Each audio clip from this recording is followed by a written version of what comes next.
I just got done dehydrating onions so that I can make onion powder, which is super quick and easy. And I cannot believe that I was buying this stuff for years. All I do is I measure out 2 cups worth of onions. These dehydrated onions are crisp and dry and just perfect for making into powder. So I have my 2 cups of dehydrated onions, and I'll dump that right into my food processor. And I just use the blade for this. Turn it on. If you stop it, you'll see that it's already smaller chunks, but we want it really tiny. So keep going with that. Okay, it's looking better, but not powder yet. I just take my onion powder and I pour it into some kind of airtight container. Usually for me, that's a mason jar.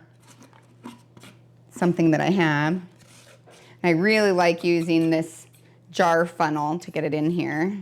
And I'll store it in a cool, dry, dark location for 6 to 12 months. It's perfect for adding to anything that you would add onions to. Particularly, I like to put it in soup.